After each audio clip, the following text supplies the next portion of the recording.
pull it in and do these head gaskets.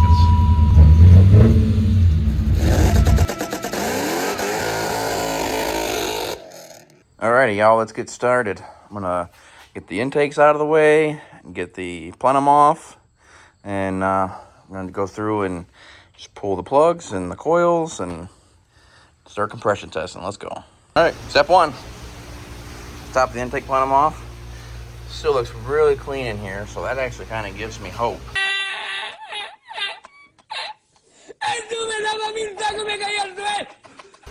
It's not full of oil and stuff. So now what you're gonna want to do is number these and then take a picture. That way, I mean, it's kind of self-explanatory. You can put them back together, but still, number them, take a picture, then you can put them back together exactly how they're supposed to be, without the guessing game. Got all those out and all of the bolts out, and then you're gonna want to disconnect these. And there's some right down here, here, and then right there underneath the and then there's one right there that I still missed. And then we'll get the intake off. Make sure you label stuff. Right, now you're down this far, you're gonna want to take these off. Getting the coils off and the plugs out is pretty self-explanatory. Make sure you take your ground straps off and yada yada yada. But get the plugs out. Got the compressor tester hooked up, so let's go ahead and give her a whirl. All right, I already have 2 cylinders that are suspect, numbers 7 and 8, but we're gonna test number 5 right now.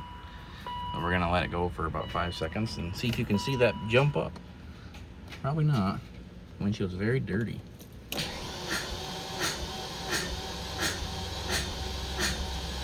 All right, it stopped. So not ideal, but enough to run. So let's see what we got on the next one.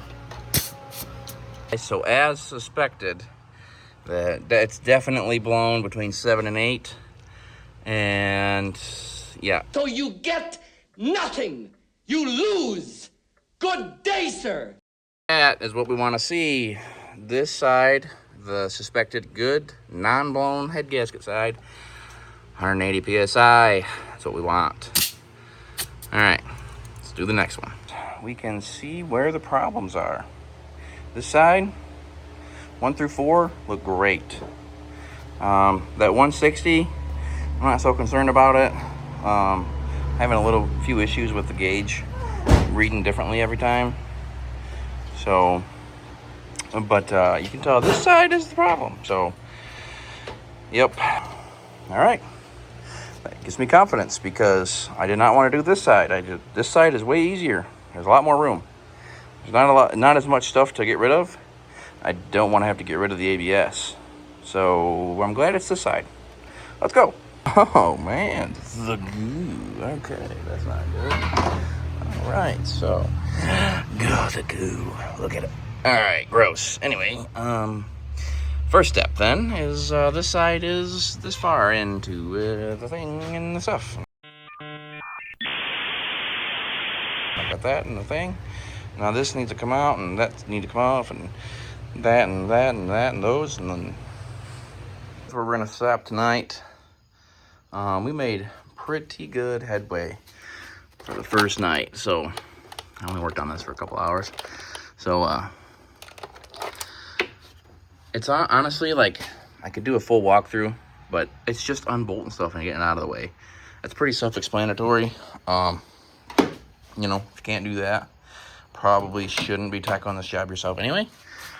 But you know, I took the fuel rail hold down bolts out of the throttle bodies and hooked the throttle bodies on this side. I will not be removing the throttle bodies themselves. They will go with the head. Pretty much everything is disconnected wiring wise, besides the cam sensor in the back here. I haven't gotten those bolts yet because I didn't feel like getting my hands back in there right now. I'll do that when I don't feel like getting cut up. That's really tight. And so we just gotta get the water pump off. Well, I gotta get this. I don't have the tool right now to get that fan off. I don't have an air compressor to use an air chisel either.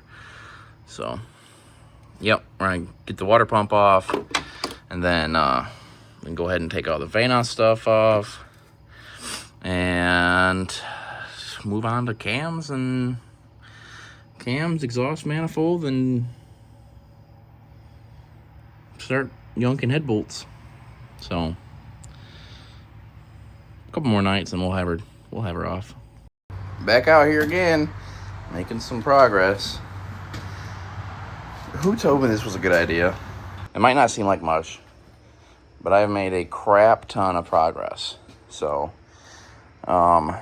this is a 33-hour job by the book, and that's if you know what you're doing. I don't know what I'm doing.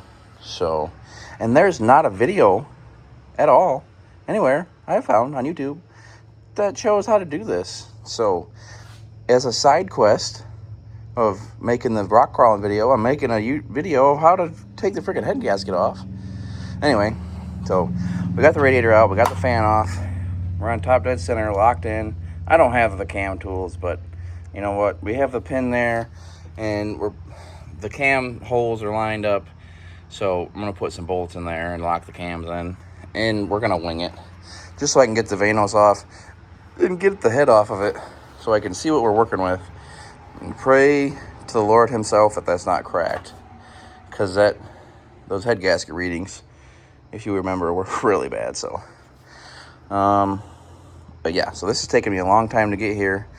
Not only that, it's taken me forever to get it up with the jack that barely works this high off the ground, so I can actually work on it. So, realistically, we got to take the rest of the front accessories off once we get the Vanos off, because in order to get the water pump off, I have to take the crank pulley off, and then the harmonic balancer, and then the idler arm and pulleys, and then the alternator, and then, yeah, it's a big mess. So, and then after that, we got to take the motor mount bolts off, jack it up, and do the manifold or the header or whatever. So, yep, yeehaw. Like I was saying, we're taking a little break from this. So this is gonna take me a long time to do by myself in the garage with no big tools. So yeah, but and I work like 14 hours a day, so that does not help. When you get it this far, I'm using a quarter inch extension as a timing tool. But so right now we're on top dead center, and the book says that you need to be you now need to spin it 180 degrees back to the top dead center of the exhaust stroke. Take the 3 bolts loose on each side of these, and then spin it again. So I'll show you, 1 second. Exhaust stroke, and for this side, you'll notice that because the exhaust lobe is pushing down on the lifter. Also the cams, clearly the holes in the cams don't line up. So now what you're gonna wanna do is loosen these 3 on each of the cams, loosen these bolts, and then we're gonna roll the motor back over. They're not very tight.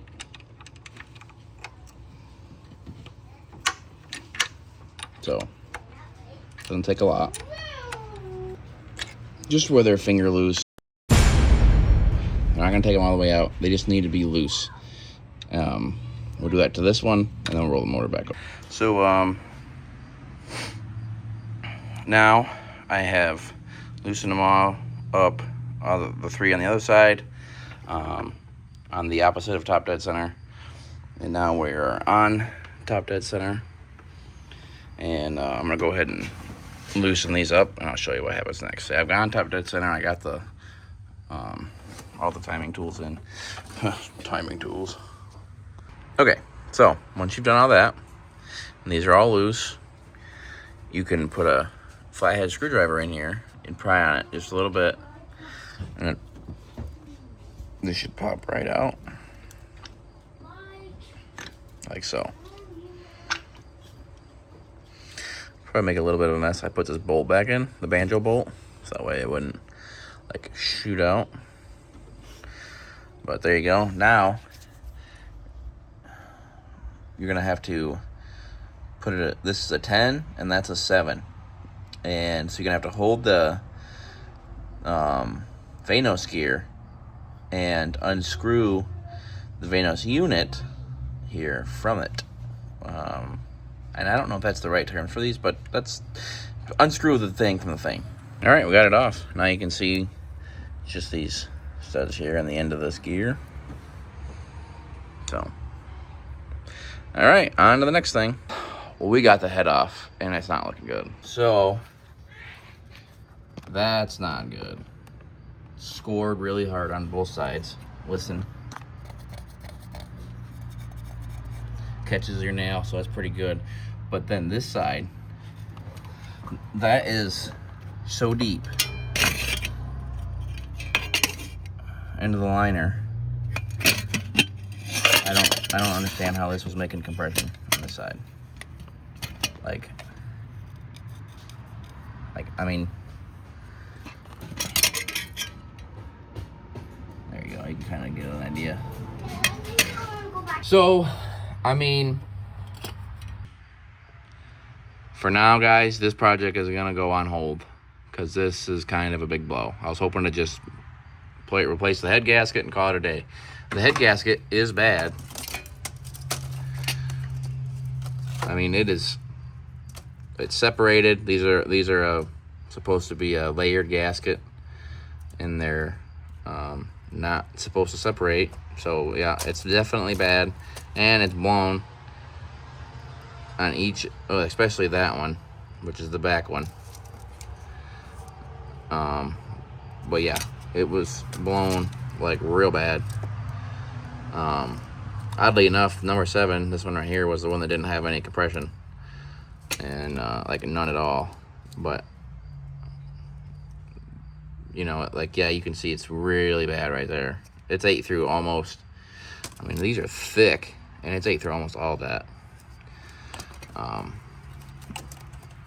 I mean, there's evidence of this whole entire side being washed out. Like, I don't know what the heck happened to this thing, but I mean, look at the head gasket. It got hot to delaminate that. So, not good, guys. And this is the head. You can see burning, really burning coolant.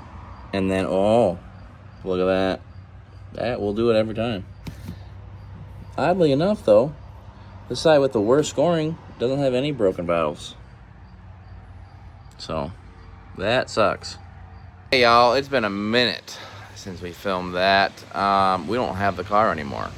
Yeah, I know, it sucks. I love E39s, especially an E39 M5. Literally, dream car for me. Call me weird, whatever, don't care. I just got so bummed out that the factory 5.0 out of that car was junk. And you can rebuild them, yes, but it's very expensive. You can't just, you know, junkyard hone it and throw it back together like you can a good old small block Ford here.